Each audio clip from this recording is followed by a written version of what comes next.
ദൈവത്തെ സേവിക്കുന്ന ഓരോ മക്കളും ദൈവം നടത്തുന്ന വഴികളും ദൈവം നിങ്ങളെ കൊണ്ടുപോകുന്ന പാതകളും എക്കാലവും തിരിച്ചറിഞ്ഞ് ദൈവത്തിന് സ്തോത്രം ചെയ്യുന്നവരാണ്. ആവർത്തന പുസ്തകം 1-ാം അധ്യായത്തിന്റെ 31-ാമത്തെ വചനം, ഒരു മനുഷ്യൻ തന്റെ മകനെ വഹിക്കുന്നത് പോലെ നിങ്ങൾ ഈ സ്ഥലത്തെത്തുവോളം നടന്ന എല്ലാ വഴികളിലും നിങ്ങളുടെ ദൈവമായ യഹോവ നിങ്ങളെ വഹിച്ചു. ഇസ്രായേൽ മക്കളുടെ മരുഭൂമി യാത്രയെ കുറിച്ച് അവരുടെ ലീഡർഷിപ്പിൽ നിൽക്കുന്ന ലീഡർ വെളിപ്പെടുത്തുന്ന ഒരു ഭാഗമാണ് നമ്മളിവിടെ വായിച്ചു കേട്ടത്. അവരോട് ദൈവം പറഞ്ഞു, പാലും തേനും ഒഴുകുന്ന കനാൻ നാട് തരാം. പർവ്വത മുകളിൽ കയറി നിന്നുകൊണ്ട് കനാൻ നാട് കാണിച്ചിട്ട് അത് ഒറ്റുനോക്കുവാനായ ആൾക്കാരെ വിട്ടു. അവർ പോയച്ച് തിരിച്ചു വന്ന് ശത്രുവിന്റെ വലിപ്പം അവര് വെളിപ്പെടുത്തി. ഇത് കണ്ട ജനം ഭയചിത്തരായി നിൽക്കുമ്പോൾ ആര് നയിക്കാൻ വിളിച്ചോ ആ ലീഡർ വെളിപ്പെടുത്തുകയാണ്, ഒന്ന് തിരിഞ്ഞു നോക്ക്, കഴിഞ്ഞ നാളുകളിൽ നിന്നെ ദൈവം എങ്ങനെയാ നടത്തിയേ.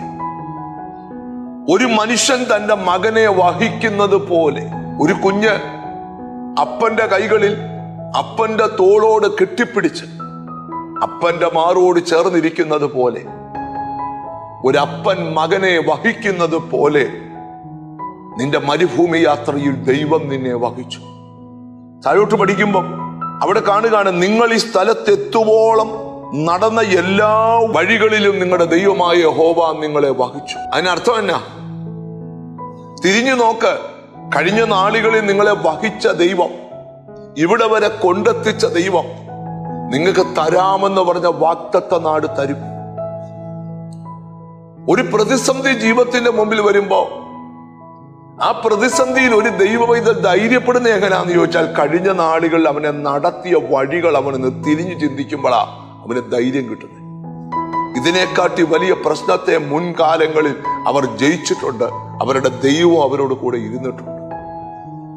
ഏതോ പ്രതിസന്ധിയുടെ മുമ്പിൽ അറച്ചു നിൽക്കുന്ന ചിലരോട് ദൈവം സംസാരിക്കുക, ഒരപ്പൻ തന്റെ മകനെ വഹിക്കുന്നത് പോലെ ദൈവം നിങ്ങളെ വഹിച്ചുകൊണ്ടിരിക്കുക. ഏത് പ്രതിസന്ധിയിൽ നിന്നും ദൈവം നിന്നെ രക്ഷിക്കും. ദൈവം പറഞ്ഞത് അതുപോലെ നിന്റെ ജീവിതത്തിൽ സംഭവിക്കും. ഒന്നിച്ച് കണ്ണുകളെ അടയ്ക്കാം. കാരുണ്യവാനായ ദൈവമേ, സ്വർഗസ്ഥ പിതാവേ, അങ്ങ് ഞങ്ങളെ വഹിച്ച് നടത്തുന്നത് കൊണ്ട് സ്തോത്രം. എന്നോട് ചേർന്ന് പ്രാർത്ഥിക്കുന്ന മക്കളെ നിന്റെ നാമം ചൊല്ലി പിതാവിന്റെയും പുത്രന്റെയും പരിശുദ്ധാത്മാവിന്റെ നാമത്തിൽ അനുഗ്രഹിച്ച് പ്രാർത്ഥിക്കുന്നു. അവർ അനുഗ്രഹിക്കപ്പെടട്ടെ യേശു ക്രിസ്തുവിൻ നാമത്തിൽ തന്നെ. ആമേൻ. നിശ്ചയമായും ദൈവം നിന്നെ വഹിച്ചു നടത്തും. God bless you.